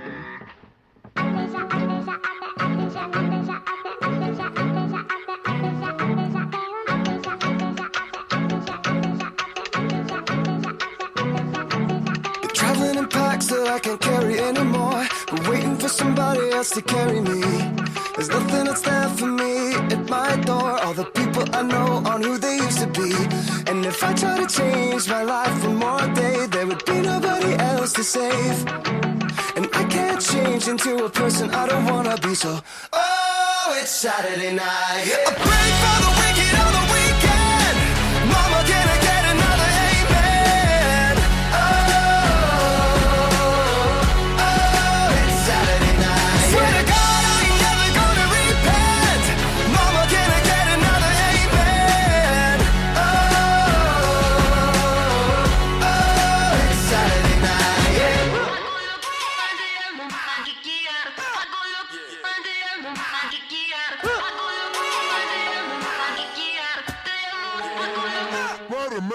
Every morning when I wake up, I wanna be who I couldn't say I'd ever been. But it's so much more than I ever was. If every night I go to sleep knowing that I give everything that I had to give, then it's all I could have asked for. I've been standing up beside everything I've ever said, but oh, it's Saturday night. A break for the wicked on the weekend. Mama, can I get another amen? Oh, it's Saturday night. Swear to God, I ain't never gonna repent. Mama, can I get another amen? Oh, it's Saturday night. Yeah. If I had one more day to wish, if I had one more day to be better than I could have ever been. If I had one more day to wish, if I had one more day, I could be better, but baby, oh, it's Saturday night. A break for the wicked on the weekend. Mama, can I get another amen? Oh, it's Saturday night. Swear to God, I ain't never gonna repent. Mama, can I get another amen? Oh, it's Saturday night. Yeah. It's Saturday, Saturday, it's Saturday. Oh, it's Saturday night. Yeah. Swear to God, swear to God, swear to God. All right, that was Saturn's song I like to play. I do have one more little 3-minute clip I want to play of Mr. Jerry Tanner. Turner. Sorry, I'm getting his name wrong. Gosh darn it, that's silly. Whenever I just did a whole big thing on the man. But anyways, Jerry, quite a good man coming out doing this. There's a lot of different videos, so if I hit it, if I said anything prior to this that it wasn't in that clip, or it's not going to be in the next clip, just know that it's because I watched so many of his other videos, so my bad on that. But anyways, it's pretty powerful stuff. And like I said, if you're one of those people that have root canals and you're getting scared by that, don't worry about it. First of all, you're practicing magic, so you can change and protect and do a whole lot of things. And now that you're aware of it, I mean, you just got to keep rinsing out your mouth if you think you have infection there. And if you don't have any issues there, then you don't have any issues there. I mean, I'm not trying to get anybody worried or anything like that. I've never had one, and my mother's had plenty of them, and she's going strong. There's nothing wrong with her whatsoever. So I mean, it is and it isn't, right? I wouldn't let this stuff worry you.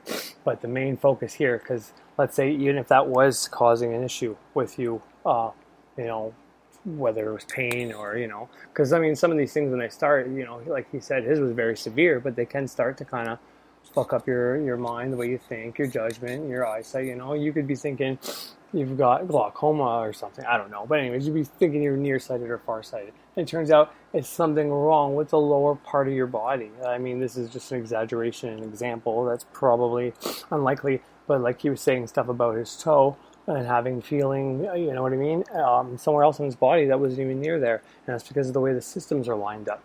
If all the systems for your feet were right near your feet, well then whenever your foot got ran over by a fucking truck, if all the important stuff were right there with it, I mean, then you'd be effed. There'd be no way to fix that. But fortunately, our creator, the all, who, our subconscious, everything, the way we're designed is very intelligent, The things for the lower half of the body, are higher up for different muscles, and the things for the higher up part of the body are lower. It's pretty amazing.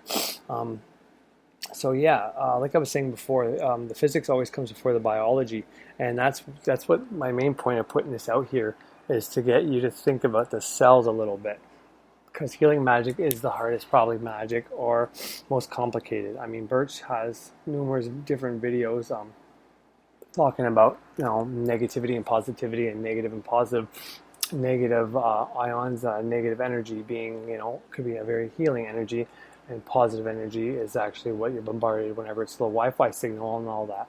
I don't know if he went into it in this video, but he's got another video where, yeah, it's definitely a different one, where he's speaking to a woman. She's asking him questions, and he says if he gives an example, if he goes to push, you know, a man in good shape, just pushes his chest, you know, he's not going to move very far. But if he was to put I forget, a watch, basically, I forget the name of the watch, and it probably has some relevance, but if he was to put a watch on his chest and then do it, he would be able to make that man fall down, because there's a magnetic pull, because, you know, an older watch it runs on magnets and pulleys and different things like that, cranks is what I meant to say. So, and that's an example he gave, because that magnetic energy from that watch has an effect on the body. So the point he was getting at in this separate video, that wasn't the one I just gave you, was that Wi-Fi and everything else, it's not magnetic. It's like it's the other kind of electricity. It's the positive, whereas the magnetic is the negative energy. They're both needed, but both, if you have too much of either one of those only, you're unbalanced. But yeah, so the first thing that always has to be figured out now, if you have smaller issues, you know, if you have a swollen face, then yeah, you put ice on it. You're not necessarily going to have to drink a bunch of electrolytes, you know, a bunch of alkaline water and go work out. However, now that you know this, you know, don't go around preaching it to people. Put it into practice on yourself. Next time you're not feeling well, drink some, you know, if you don't like the salt water idea, like, I mean, I don't care. Like I said before, or maybe I didn't say it before, maybe I wrote it down, but I look at eating as in, what do I want to put in my body to make my body last as long as I possibly can? I don't eat for pleasure anymore. I don't eat for the taste, you know. We go out to restaurants and stuff sometimes, you know, and that's when I'll sometimes drink, stuff like that. But I look at food, and it's not about, oh, I don't like that taste. You know, it's about, is this going to help me? Is this important to me? Is this going to, you know, and I don't always eat like that. There are times where I have a cheesecake just because I like cheesecake, you know, things like that. However, I force myself to drink those 10 bottles of water we're supposed to a day, and that's probably because you can't absorb that water, so they want you to take 10 so you at least absorb a little bit. That's why you piss it out so fast. But I drink those 10 bottles of water a day, but I put salt in mine. So I wanted to hit on that. I already talked about the chicken noodle soup and the electrolytes and the exercise. You know, all these things are super important. They all go together. So if you're listening to this and you have some kind of issue, I'm not saying that to just do this and it's going to go away. All right, but it certainly could. And, you know, if you can pinpoint your problem, the better off you'll be.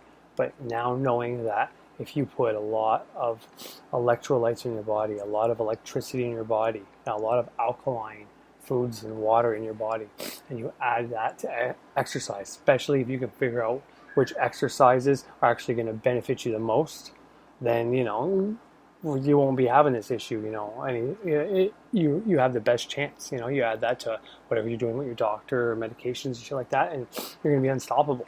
You know what I mean? And that's why he hit on in that one interview. That's why oils work for some people and for some people they don't. To me, that has a lot to do with belief, because, you know, I've seen, I've heard, I've seen, I've known of people who don't really change the alkaline in their body and do some things with, you know, frankincense and oils and, you know, change their mindset and get good results. So I'm not saying this is everything, but because it addresses the cellular level on how to help your cells grow, regenerate, you know, it's super important. It's something I thought everybody should know. And the one thing he said, and I don't know if it was in this one either, but he said the body never forgets how to heal. It knows, however, it can only heal once you find the problem and give your body what it needs to heal. Okay, that was me writing that. And stop putting garbage. This is why some can heal through diet and exercise. Disease is loss of energy or loss of materials for the systems to function. Sorry about that. So yeah, what he said was the body never forgets to heal. When you get a disease, it's because you're lacking either that electricity in your body or the parts that store the electricity or spread the electricity, send the electricity where they have to go, doing the distributing, then that's not working. Everything in your body is cells, runs on cells. So even the things that are doing these jobs technically have cells inside of them. And I'm sure you can keep bringing this down to infinity. And we haven't, but they probably don't bother because it would be, redundant and endless. But that's the point. You need to take care of yourselves. And if that means, you got to put a little bit of salt in it, all your different drinks you drink, or at least, make I'm going to drink 5 drinks a day. They say when you do a detox or a cleanse, if you can't go buy specific things, this is what you do. You put the big pieces of Himalayan sea salt in there because of the minerals that's in it, because it's highly alkaline and it's got a high pH, plus your body thinks it's kind of a food, so it doesn't just go through the urinary tract, it actually goes into your digestive system and it helps pull the other things out. This is if you're doing simply just a water cleanse. Now, I'm not going to get into the Thoth and Archangel, Raphael, all that stuff. I was planning on doing some things and find some correlations, but I don't think I'm going to be able to do that today. However, I am going to get into a little bit about Mercury and the signs. I was just, during the episode, I was looking online, I looked at this thing, and it said Mercury was Earth, and Venus was water, and I was like, what the fuck? And then it said Saturn. I forget what it said Saturn was. It was either Earth or air. I couldn't remember. So if what you think and is different from what I say, just understand that, like I said before, you can put the sun in different places. You can put wherever you want, whatever works for you. Okay? I do believe that they do have a specific correspondence, and the more people that believe in that specific way, there's more power in that way. But anyways, we're going to get into some of this. When we come back, I'm going to play that last little part I have of Jerry. It's just a small part talking about emotion, getting trapped in the body, different emotions and what they affect, and stuff like that. So, I'll be back in about 5 or 6 minutes.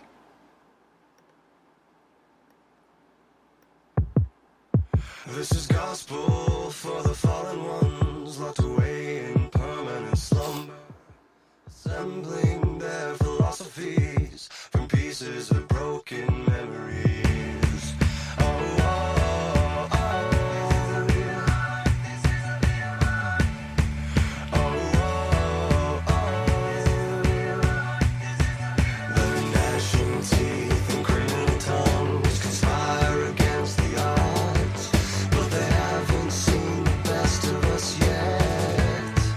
If you love me, let me go.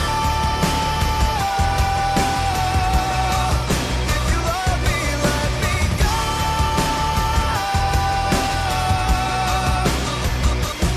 'Cause these words are knives and often leave scars.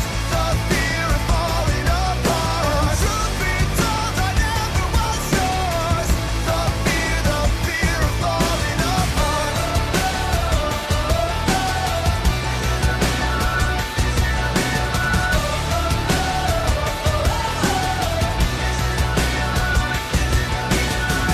This is gospel for the vagabonds, ne'er-do-wells, and insufferable bastards, confessing their apostasies, led away by imperfect imposters. Oh, oh, oh,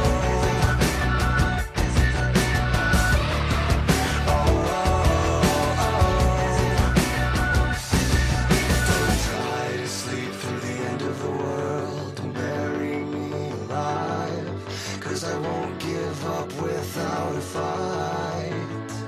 If you love me, let me go. If you love me, let me go.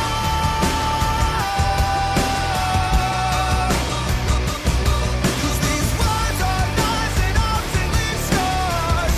The fear of falling apart. Truth be told, I never was yours.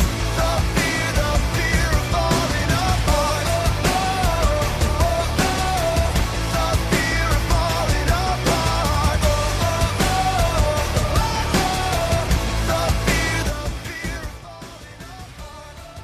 Over a wisdom tooth, and now you go weak. That is evidence that that circuit is short-circuited. Now, for For many years, I believed that this was prima facie evidence of an infection in the tooth. I have to tell you that I believe I was wrong, because what I'm finding is that there are often this test will fail, or the patient will fail this test, but nothing has been done to the tooth and nothing can be found on x-ray, and yet you still fail this test. And what I've come to realize is that it's the emotional magnetic fields that get stuck in the teeth that cause the voltage to drop. So you can have a tooth that fails this O-ring test, and that's caused by an emotional blockage, and there's no infection involved at this point. I do believe that the emotion is the root cause that eventually will cause the voltage in that tooth to drop, and then the tooth will eventually get decay and go down that pathway. And then, of course, the things we've discussed will, where you have lack of voltage, then lack of oxygen, then the voltage continues to drop, the cell wall deficient organisms show up, etc. So what we found is that if we remove the emotional blockage and you still fail the O-ring test, you likely have infection in the bone. But if you remove the emotion and now the O-ring test goes from abnormal back to normal, one can make the assumption that the problem was the emotional blockage. Now, different researchers have identified which emotions are stored in which circuits. Traditional Chinese medicine says that anger is stored in the liver gallbladder, fear in the bladder, worry in the spleen stomach, lack of joy in the heart small intestine, grief in the lung large intestine, anxiety in the parasympathetic and sympathetic systems. Dr. Banas suggested a different set of observations about which emotions are stored in which circuits, and he published that in his book, New Life Through Energy Healing. Eileen Magick developed what is called biofield tuning, and this is her observations of which emotions get stuck in which circuits. Another thing that's interesting that Magick has noted is that if you have an emotion that's related to your father, it tends to get stuck on the right side of your body, and if it's related to your mother, it tends to get stuck on the left side of your body. So sometimes you'll find that you have a circuit that is normal on one side and abnormal on the other side.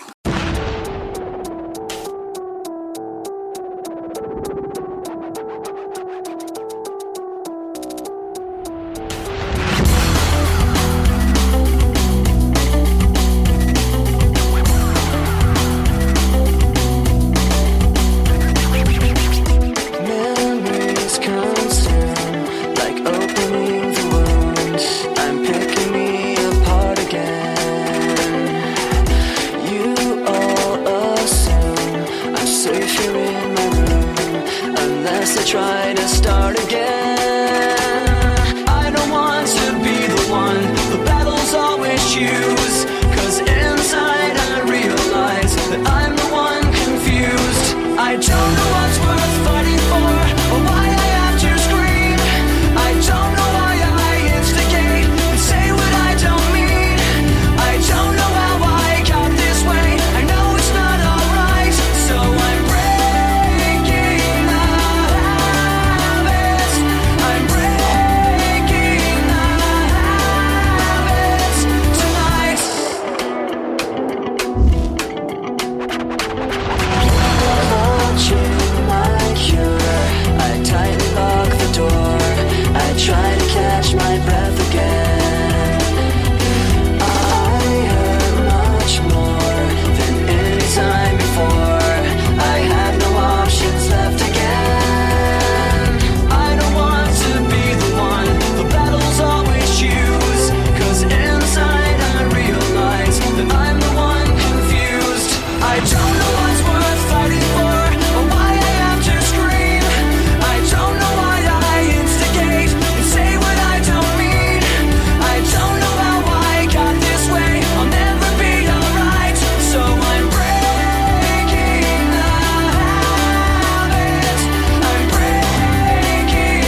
what's going on, everybody?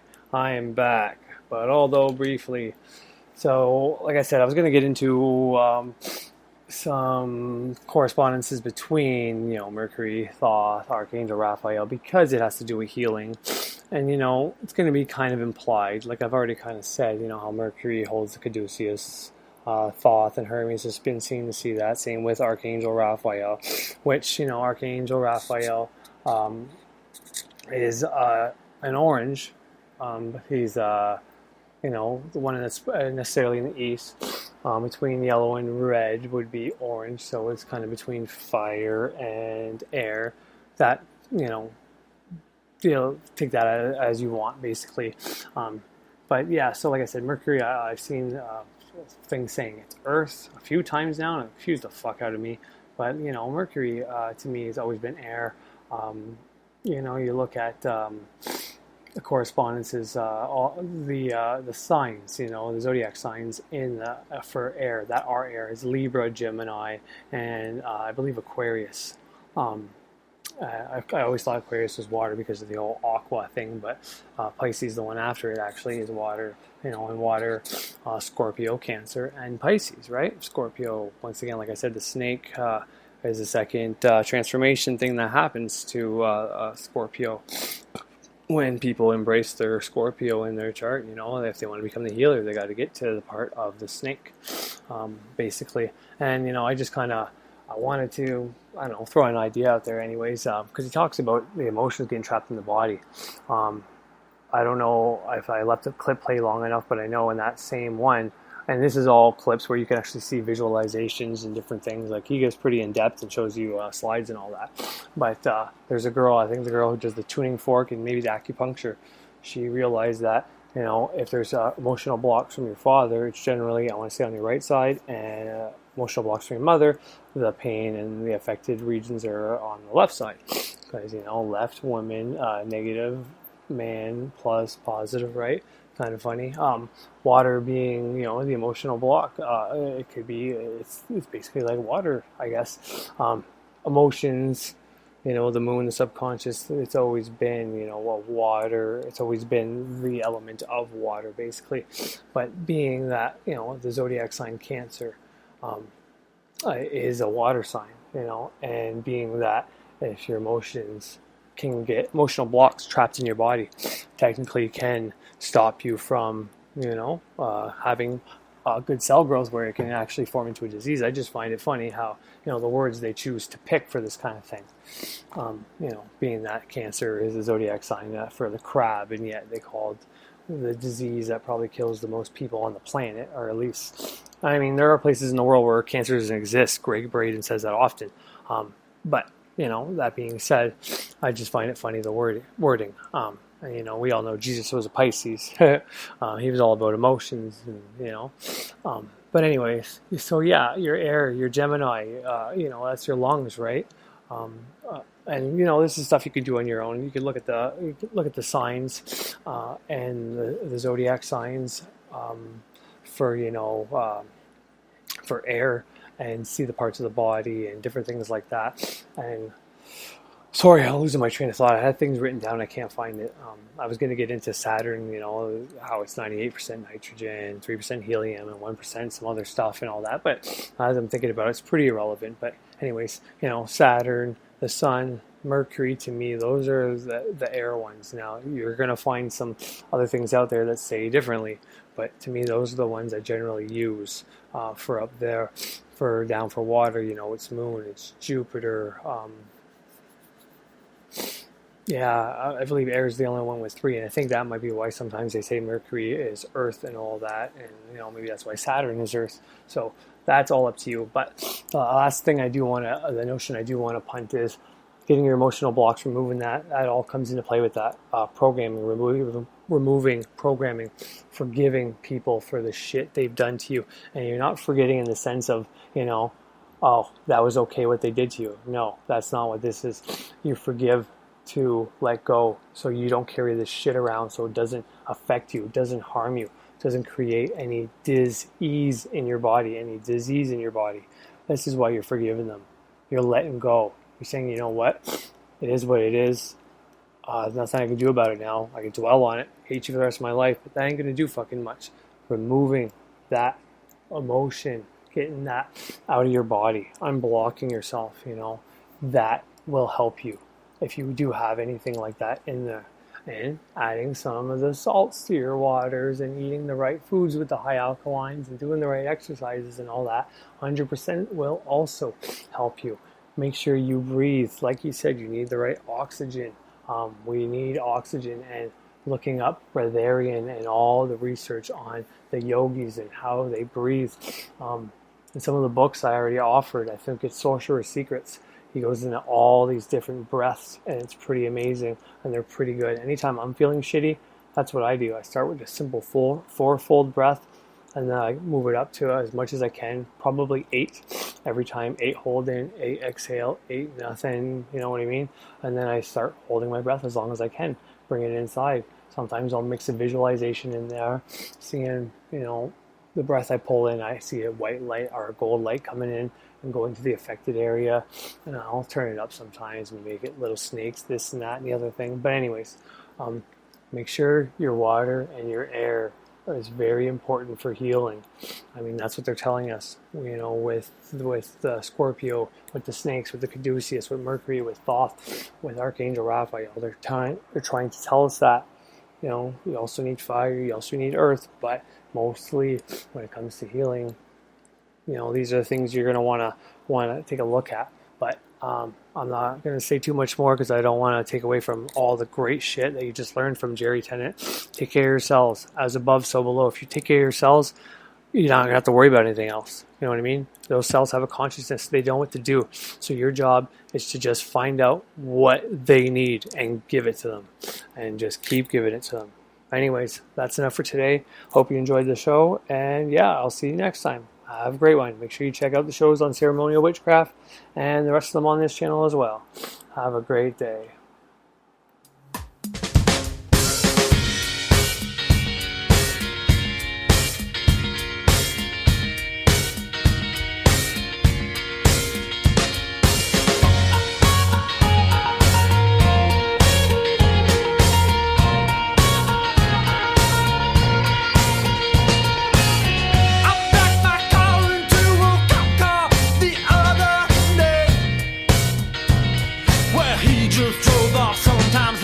I ran my mouth off a bit too much, or what did I say?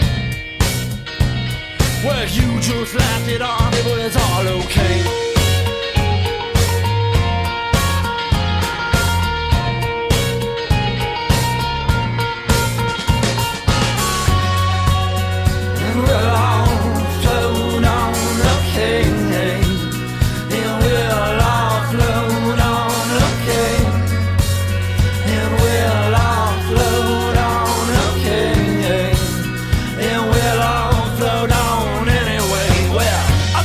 To make you to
We'll all